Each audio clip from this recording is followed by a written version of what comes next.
criteria of these classes, right? Yes. Already you got much of information regarding your biology in your schools and also in your hostels when they were taught by your tutors. Here, just you are brushing up how to motivate regarding our subject. And it's called Prerana Mariyu Shikshana. You got the information regarding biology, you need to brush up. Actually, what to read, what not to read. That is also to be studied here. Okay, we will see. And as the physical science, our biological science also having the how many sections, how many parts in the examination paper? 2 parts. Part A, Part B. Yes, good. Part A, Part B. Part A carries how many marks, Nana? Yes, you are right. 30 marks. Right. And part B? Yes. Part B carries 10 marks. And these 30 marks in the section part A, please concentrate more. Wherever you get the difficulty, you can ask. And whenever we are discussing something about that topic also, if you get any doubt, you can ask. But try to concentrate here. If you lose the concentration, you can't get merged with the topic. Right? కాబట్టి concentration చేయండి. ఏం చెప్తున్నారు, ఏముంది, మరి నాకు సరిగ్గా connect అయ్యానా లేదా అనేది మీరు చూసుకుంటే ఈజీ అవుతుంది. కనెక్ట్ కాగలుగుతాం కదా మనమందరం. మనందరికీ బ్రెయిన్ ఒకే రకంగా ఉంటుందా బరువులో, లేకపోతే తేడాలు ఉంటాయా? సేమ్ 2% కాబట్టి టోటల్ బాడీ వెయిట్ కదా. నాకు తక్కువ, మీకు ఎక్కువ, లేకపోతే మీకు ఎక్కువ, ఇంకోటి తక్కువ ఉండదు. Everybody will have this 2% of the total body weight. So you will have the same amount of the neurons in our body almost, and you can get the information in the same way. Just it will be based on your concentration. Right? Okay. So in part here we have the 3 sections, right? Yes, 3 sections. The first section is the section that contains how many questions, Nana? 3 questions. Yes, very good. So you know very well about your examination pattern. 3 questions. Each question carries 2 marks. Totally 6 marks. And in this section, you will get very easy kind of the questions based on your understanding level of the biology subject. ఎలా ఉంటాయి questions? నీకు అన్నీ వచ్చే దాదాపుగా నువ్వు నీ subject ఎంతగా అవగతం చేసుకున్నావు అనే దానిపైనే ఆధారపడి ఉంటుంది. ఎలా ఉంటాయి questions? Okay, we will take one example for that.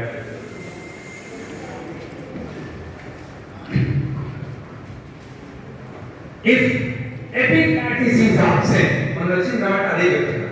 మీరు practice test, pre final test రాశారు కదా. అలాంటి వాటిలో ఫస్ట్ సెక్షన్లో ప్రతి దాంట్లో ఒక క్వశ్చన్ మీకు హైపోథెటికల్ క్వశ్చన్ అంటాం. హైపోథెసిస్ అంటే ఒక విద్యార్థి తనలో ఒక అంశం పట్ల ఎలాంటి భావనను కలిగి ఉన్నాడు అనేది అడగడానికి ఉద్దేశించబడి హైపోథెసిస్ అంటాం. హైపోథెటికల్ క్వశ్చన్స్ లో ఎపిక్లాటిస్ లేకపోతే ఏం జరుగుతుంది, లేకపోతే ఏదైనా అడగవచ్చు. అంటే నిన్నే ఊహించుకొని రాయాలి. దానికి ఖచ్చితంగా ఒక్కోసారి నీ క్వశ్చన్ బ్యాంక్స్ లోనో టెక్స్ట్ బుక్ లోనో ఆన్సర్ ఉండకపోవచ్చు, కానీ నీకు తెలిసి ఉండాలి. అది చదివినప్పుడు నువ్వు దాన్ని గ్రహించగలగాలి. ఉపజీవిక లేకపోతే ఏమవుతుంది, లేకపోతే రవనికలు టెనైట్ దంతాల్లో మనకు 7th టాపిక్ ఉంది కదా, కోఆర్డినేషన్ ఇన్ లైఫ్ ప్రాసెసెస్ అని, జీవక్రియల్లో సమన్వయం. రథనికలు లేకపోతే, కనెక్ట్స్ లేకపోతే ఏం జరుగుతుంది? దంత సూత్రం అంటే ఇలాంటి. గుడ్డలో కవాటాలు లేకపోతే ఏం జరుగుతుంది? If valves are absent in the heart, what will happen? బాబు ఇక్కడ concentrate here. If you get any doubt you ask me directly. అర్థమవుతుందా? ఇదంతా నీ ఊహ కందింది. అయ్యో నాకు ఇంత పెద్ద స్థాయిలో ఆన్సర్ తెలుస్తుందో లేదో అనుకోవడానికి లేదు. మీరు ఆలోచించుకుంటే అదే రాయండి. అంటే ఏ ప్రశ్నకైనా ఏది ఫస్ట్ ముఖ్యం? సమాధానం ఇవ్వడం ఫస్ట్ ముఖ్యం. తర్వాత అది ఎంత స్థాయిలో కరెక్ట్ అనేది వాల్యుయేటర్ నిర్ణయిస్తారు. కానీ మేము వాల్యుయేషన్ కూడా చేస్తాం కాబట్టి ఎలా మీకు మార్క్స్ అవార్డ్ చేస్తాము? First you need to attempt the question. That's very important. మీరు క్వశ్చన్ అటెంప్ట్ చేయాలి. గుండెలో కవాటాలు లేకపోతే ఏమవుతుందంటే ఇప్పుడు తనకు ఒక ఆన్సర్ అయి ఉండొచ్చు, ఇంకొకరికి ఇంకొక ఆన్సర్ వచ్చి ఉండొచ్చు. కానీ నువ్వు ఏ ఆన్సర్ చేసినా దాంట్లో 75% కరెక్ట్. నీ అభిప్రాయాన్ని అక్కడ అనుకున్నారు. ఏది కరెక్ట్ అదే రాయమని అనడం లేదు. ఎప్పుడు నువ్వు మరి పూర్తి స్థాయిలో కరెక్ట్గా రాస్తావు? ఎప్పుడైతే నువ్వు ఆ టాపిక్ సరైన రీతిలో అవగాహన చేసుకుంటావు.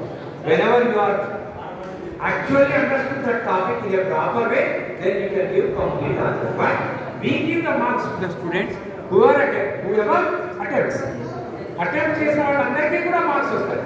ఇంకా బాగా రాసిన వాళ్ళకి ఎక్కువ. అర్థమవుతుందా? So what you need to do from this topic? ఈ క్వశ్చన్ వస్తే మీరు ఏం చేయాలి? ఫస్ట్ అటెంప్ట్ చేయాలి. So you must attempt the question. వస్తాయి ఒక క్వశ్చన్ ఖచ్చితంగా ఇలాంటి క్వశ్చన్ వస్తుంది. అదే బాక్స్ కావచ్చు, ఇది కావచ్చు, ఇంకా చాలా ఉన్నాయి. నీ చుట్టూ ఉన్న ప్లాస్టిక్ ను అసలే రీసైకిల్ చేయలేదు అనుకోండి, అప్పుడు ఏ రకమైన దుష్ఫలితాలు నువ్వు ఎదుర్కొంటావో ఊహించండి.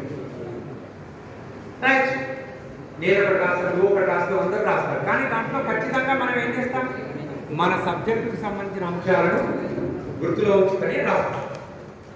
అది కాబట్టి క్వశ్చన్స్ ఖచ్చితంగా అటెంప్ట్ చేయండి.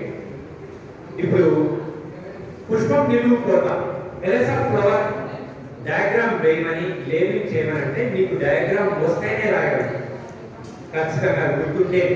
కానీ ఇలాంటి క్వశ్చన్స్ ఎవరైనా రాయచ్చు. So we need to attempt this kind of questions first. That's very important. Attempting is a very important thing in this kind of questions. And one another question you will get in the same section, that is daily life. నిత్య జీవితంలో నువ్వు ఉపయోగించుకునే science పరమైన అంశాలన్నింటినీ ప్రశ్నిస్తున్నాను. ఏదో ఒక మనం అక్కడ గుర్తుంచుకోండి. ఇక్కడ ఎక్కడి నుంచో తీసుకొచ్చి పిల్లల పైన వృత్తి వాళ్ళు ఆన్సర్ చేయలేని రకంగా అడగాలని లేదు. నాన్న ప్లీజ్ మీరు ఇక్కడ please concentrate here. That like please that's friends concentrate here. అర్థమవుతుందా? నీవు సరైన పోషకాహారాన్ని తీసుకోకపోతే నువ్వు ఎదుర్కొనే సమస్య ఏంటి? If your diet is not in a balanced way, if you are unable to take a balanced diet, what will happen? You can write. ఒక అబ్బాయి ఏం రాస్తాడు? నేను సరైన ఆహారం తీసుకోకపోతే నాకు అంధత్వం వచ్చే అవకాశం ఉంది అంటారు. ఇంకొక ఆయన బి కాంప్లెక్స్ విటమిన్ లోపం వల్ల వచ్చే వ్యాధులు వస్తాయని రాస్తారు. తర్వాత ఇంకొక వ్యక్తి సి విటమిన్ లోపం వల్ల వచ్చే వ్యాధులు రాస్తారు. కానీ ఎక్కువ రాయగలిగిన వాళ్ళకు ఫుల్ మార్క్స్. ఎప్పుడు వస్తాయి మనకు? ఖచ్చితంగా ఆ అంశం మీద అవగాహన. That's very important. So read the lesson for your sake, not for the examination purpose. నీ గురించి నువ్వు అర్థం చేసుకోవడానికి, especially regarding our biology, you need to read in that sense. Then you will get the entire concept of this and you can write for ever small. So that. And another question you may get from the experiment. Experiments గురించి తీసుకుంటే మనకు 40 మార్కుల్లో 9 మార్కులు మనకు experiments నుంచి వస్తాయి. 9 marks, almost 25% of the score you are getting from the experiments. Activities and కూడా ఉంటాయి మనకు, ఉన్నాయి కదా. నేను ఒక లిస్ట్ అంతా కూడా సార్ పంపిస్తాను. తర్వాత మీ ట్యూటర్స్ కానివ్వండి, లేదంటే తర్వాత మీ సార్ పంపిస్తారు. వాళ్ళు మీరు అది చూస్తారు. ఇంపార్టెంట్ క్వశ్చన్స్ అవి అవి సరే.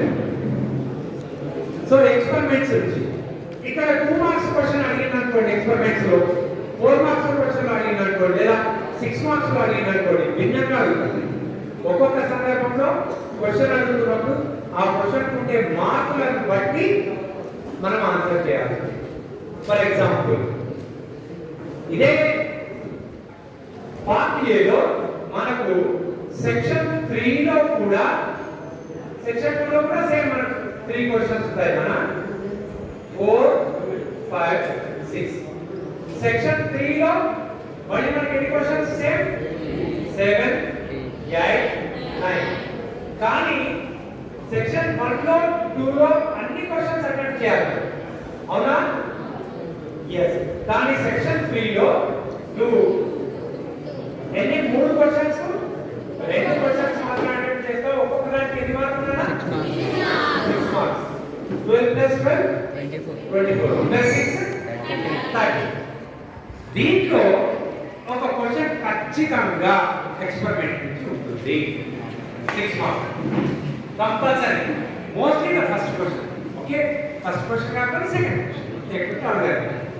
ఒక క్వశ్చన్ ఖచ్చితంగా మనకు ఎక్స్పెరిమెంట్ నుంచి వస్తుంది సరే ఎక్స్పెరిమెంట్స్ ఏంటి ఎక్స్పెరిమెంట్స్ ఎలా చదవాలి ఆల్మోస్ట్ 25% ఆఫ్ క్వశ్చన్స్ వస్తున్నాయి కాబట్టి ఎక్స్పెరిమెంట్ ఫస్ట్ డయాగ్రామ్ రీడ్ చేయండి yes I am repeating that read the diagrams of the experiment diagrams read చేయడం ఏంటి అంటారు diagrams are not only to draw but also to read diagrams చదవాలి ఇప్పుడు చూడండి diagram చదవడం అంటే ఏం చేయాలంటే నేను రఫ్గా వేస్తాను మీకు అర్థం కానట్టు వేస్తా కానీ తప్పకుండా మీలో కొంతమంది చెప్తారు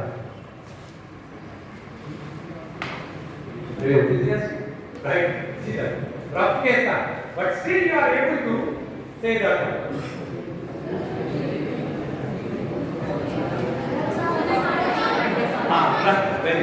modes of an experiment so you read that one and you are going to answer చాలా రఫ్ చేశాను అదే చెప్తున్నాను I will draw the rough diagram but a student is able to understand మీరు కూడా ఎగ్జామ్ లో డయాగ్రామ్ వచ్చిన questions ను చాలా బాగా వేయాలని diagram should represent the information text లో ఉన్నట్టు కాకుండా నేను టెక్స్ట్ చూపేశాను అక్కడ గ్లాస్ జాగుతుంది కదా అది diagram reading that is called diagram reading దాన్ని బట్టి వెంటనే మీరు చెప్పగలిగారంటే మీకు ఆ కాన్సెప్ట్ మీద అవగాహన ఉంది అంటే ఏం చేయాలి మరి సార్ దీనివల్ల ఏంటంటే ఈ డయాగ్రామ్ చూసినప్పుడు ఇక్కడ నేను ఏం వేరే కానీ అక్కడ ఏముంటారంటే మీకు పాయింట్ ఇమాజిన్ చేస్తుంది ఏముంటారా పొటాషియం హైడ్రాక్సైడ్ లో వచ్చిన కాటన్ నేను ఇలా పెట్టలేదు అక్కడ కేవైఎస్ కూడా లిక్విడ్ వేయలేదు but it can that's meaning so it indicate that you are having the capacity to read you are having the capacity to implement whatever the thoughts you got regarding your subject మీ అందరికీ ఉంది అనే విషయం తెలిసింది కదా so దాన్ని brush up చేస్తారు that's very important so ఏం చేస్తారు మీరు ఇలా అన్నింటినీ లేబులింగ్ చేస్తారు కదా లేబులింగ్ చేసినప్పుడు అన్ని కూడా రైట్ హ్యాండ్ సైడ్ చేసినా అన్ని కూడా ఒకవైపే రాయాలి మనకు బుక్లెట్స్ ఇస్తారు అవునా వైట్ పేపర్స్ ఇస్తారా వెరీ గుడ్ మనకు మళ్ళీ అడిషనల్ వచ్చినట్టు ఇవ్వరు అది రాస్తే సరిపోతుంది మనకు సో ఎప్పుడు కూడా డయాగ్రామ్ బేస్డ్ క్వశ్చన్స్ కి లేబులింగ్ చేసేటప్పుడు కూడా ఏం చేయాలన్నా అన్ని రైట్ హ్యాండ్ సైడ్ ఒకటి ఇక్కడ ఒకటి వెనక తిప్పి ఇక్కడ డాగ్ ఉంది అని మీద తిప్పది అలా చేయదు మన పేపర్ ఎలా ఉండాలి బయాలజీ అంటే ఖచ్చితంగా సిస్టమేటిక్ వేలోనే ఉండాలి అప్పుడు ఎగ్జామినర్ కూడా వాల్యుయేటర్ కూడా మన పేపర్ పైన మంచి అభిప్రాయం కలుగుతుంది ఒక క్వశ్చన్కు 3 మార్కులు ఇచ్చే చోట 4 మార్కులు ఉంటే దానికి పోనీ నీట్గా రాశాడు కదా అని చెప్పి 4 మార్కులు ఇచ్చే అవకాశం కాబట్టి neat maintenance that in all subject not only in biology but so that is మనకు టైం తక్కువగా ఉంది I will explain this one right so ఇలా ఎక్స్పెరిమెంట్స్ అన్ని first lesson nutrition second lesson respiration ఈ రెండింటిలో ఉన్న 8 ఎక్స్పెరిమెంట్స్ లో నుంచే మాక్సిమం మీకు ఇంకో క్వశ్చన్స్ 8 ఉన్నాయి ఏమేమి ఉన్నాయన్నా మనకు అవన్నీ చెప్తే టైం లేదు కానీ అది ఎక్స్ప్లెయిన్ చేస్తాను లేక యాక్చువల్గా మనకున్న వాటిలో ఇప్పుడు చెప్పారు CO2 modes of life experiment అంటాము దాంతో పాటుగా మనకు స్టార్చ్ ఐడెంట్ టెస్ట్ ఉంటుంది లైఫ్ స్టైల్ ఎక్స్పెరిమెంట్ టెస్ట్ ఉంటుంది ఓటు ఎవాల్యుయేషన్ హైడ్రోలా కరెక్ట్ ప్రయోజనం ఓటు ఎవాల్యుయేషన్ ఫోటోసింథసిస్ ఎక్స్పెరిమెంట్ ఈ 4 తర్వాత రెస్పిరేషన్ లో కూడా temperature liberated during the aerobic respiration, CO2 liberated during the aerobic respiration and CO2 liberated during the anaerobic respiration. దాన్ని yeast experiment అంటాం combustion experiment ఈ 4 ఇవే ఎక్కువగా కవర్ అవుతాయి వాటితో పాటు అంటే రిప్రొడక్షన్ లైజోపస్ ఎక్స్పెరిమెంట్, తర్వాత కోఆర్డినేషన్ ఇన్ లైఫ్ ప్రాసెసెస్ లో 2 ఎక్స్పెరిమెంట్స్ ఉన్నాయి. సలైవా టెస్ట్, ఒకటి మాస్టిబేషన్ టెస్ట్. ఇవి చూసుకుంటే చాలు. Yes, you will get 8 out of 9, minimum 8 out of 9. మనకు ఇక్కడ ఒకటి, ఇక్కడ 2 మార్క్స్ లో వస్తుంది కదా, 2 + 6 ఎన్ని 8. పార్ట్ బి లో మనకి ఎన్ని క్వశ్చన్స్ ఉంటాయి? 8. ప్రతి దానికి ఎన్ని మార్కులు ఉన్నాయా? దాంట్లో ఒక ఎక్స్పెరిమెంట్ నుంచి క్వశ్చన్స్. అంటే దాంట్లో ఏం రాస్తామంటే ఎలా అడుగుతాడు, నువ్వు సాక్పీస్ తోటి చేసే టెస్టులు ఐడిన్ రావడానికి ఉపయోగించే ఐడిన్ రావడానికి, అంటే ఐడిన్ మనం తీసుకొని అక్కడ మనం పరీక్ష చేసే సందర్భంలో నువ్వు ఏ రకమైన వర్ణాన్ని గ్రహిస్తావు, which colour you are going to observe అంటే సరే ఏదైనా కానీ ఆన్సర్. కానీ అలాంటి క్వశ్చన్స్ ఎక్స్పెరిమెంట్ మీదే ఉంటాయి. మొత్తం మీద 9 మార్క్స్ వస్తాయి. That's very important. You are going to get the answer, right? Next question diagram. Diagrams means not only to draw the diagram. 6 marks లో వచ్చేది. మీరు 3లో 2 రాయాలి. ఇవి 2 కంప్లీట్ చేస్తున్నారంటే you are going to attempt all the questions of the section 3 and you can get the minimum 15 marks. ఇందులో 12, ఇందులో వస్తే అందులో వస్తుంది, రైట్? సో ఇప్పుడు ఏం జరుగుతుందన్న డయాగ్రామ్స్ లో చెప్పాను కదా, డయాగ్రామ్స్ అంటే diagrams are not only to draw but also to read, so you need to explain. L S R flower కి డయాగ్రామ్ ఇచ్చాడు. లాంగిట్యూడినల్ సెక్షన్ అంటాం. ఎల్ఎస్సి నిలువుగా అంటే దసరా మొక్క యొక్క పుష్పాన్ని నిలువుగా తీసి ఆ భాగాన్ని గుర్తించి దాంట్లో ఉండే ఆవశ్యక అనావశ్యక భాగాలు రాయాలి. ఎసెన్షియల్, నాన్ ఎసెన్షియల్ ఆర్గాన్స్ ఏమున్నాయనేది రాయాలి. డయాగ్రామ్ లో ఉన్నదే రాయొచ్చు, సరిపోతుంది పిల్లలు. You need to give the information whatever it is present in the diagram. Diagram లో ఉన్నది అంత చాలు. ఇప్పుడు లీఫ్ ట్రాన్స్ఫర్ సెక్షన్ అని ఉంటుంది ఫస్ట్ టాపిక్ లో ఉన్నారన్న డయాగ్రామ్. దానికి సంబంధించిన ఎక్స్ప్లెనేషన్ ఎక్కడ ఉండదు. కానీ ఆ డయాగ్రామ్ లో ఆకు అడ్డుకోగల పడంలో నీటిని రవాణా చేయడానికి నీవు గమనించిన భాగం ఏది అంటారు. వెరీ గుడ్, అది అక్కడ ఉండదు.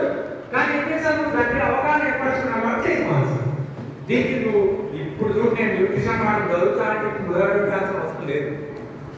Understanding of the concept is very important. దాంట్లో మనకి 18% marks, 18 marks 40%. So that is good. అట్లా అలాంటి క్వశ్చన్స్ కూడా వస్తాయి. సో డయాగ్రామ్స్ బేసిక్ క్వశ్చన్స్ చూస్తాం. ఏమేమి ఉన్నాయి మన పెద్ద డయాగ్రామ్స్ అంటే ఏమేమి ఉన్నాయన్నా? సెకండ్ రెస్పిరేషన్, తర్వాత డయాఫ్రామ్ సంబంధించింది, ప్లస్ బ్రెయిన్. ఇవి ఫస్ట్ 6 మార్క్స్ లో రాగలరు. సిస్టమ్స్ ఆఫ్ ది మ్యాన్, దాంతో పాటు embryo science, fertilisation, double fertilisation ఉంది కదా రిప్రొడక్షన్ టాపిక్. దాంతో పాటుగా కిడ్నీ అంటే excretory system, heart, that is very important one. It can also come in the experiments. అయితే మీరు నెఫ్రాన్ కూడా తీసుకోవాలి. న్యూరాన్ ఉంది, న్యూరాన్, క్లోరోప్లాస్ట్, మైటోకాండ్రియా, ఇలాంటి స్పెర్మ్, ఇలాంటివేమో బిలాయిడ్ 1 మార్క్. అంటే డయాగ్రామ్ డ్రా చేయమన్నాడు. అక్కడ ఏదైనా ఒక పార్ట్ని ఇండికేట్ చేసి అదేంటి అని అడుగుతాడు. ఇప్పుడు స్పెర్మ్లో చివరిలో ఏ పార్ట్ ఉంటుంది? శుక్రకణం ఉంటుంది. స్పెర్మ్లో పైన టాప్ మోస్ట్ ఏక్రోసోమ్, రైట్? అంటే మీరు ఐడెంటిఫై చేసినట్టు. నేను ఇంకా స్పెర్మ్ ఏ డయాగ్రామ్ వేయలేదు, అంటే చూసుకుంటూ వెళ్ళాను. ఓకే, అర్థమవుతున్నాను. ఇలా చేస్తే మీకు దీని నుంచి 8 మార్క్స్ వస్తాయి. ఇక్కడ దాంట్లో right. So you are going to get almost 17 marks from these 2 types of the questions. ఇక థర్డ్ థింగ్ కాన్సెప్చువల్ అండర్స్టాండింగ్ అంటే అవగాహన పరమైన. ఎలాంటి? Write about the information in the light phase of the photosynthesis, write about the information in the dark phase of the photosynthesis, or mechanism of the photosynthesis. ఇవి చాలా చిన్నగా రాయొచ్చు, మనకు అది పెద్ద కష్టం కూడా కాదు. డార్క్ ఫేజ్ అంటే మీరు ఏం రాయకండి. డార్క్ ఫేజ్ అంటే CO2 plus ATP plus NADPH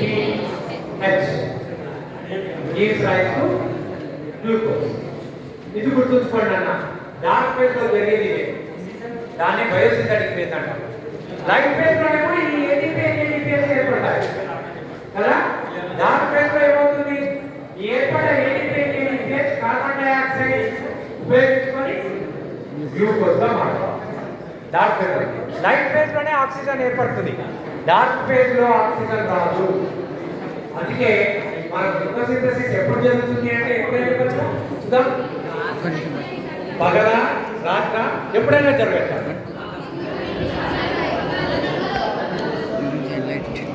actually this is nothing but called concept. Photosynthesis జరగాలంటే ఖచ్చితంగా ఏముండాలి,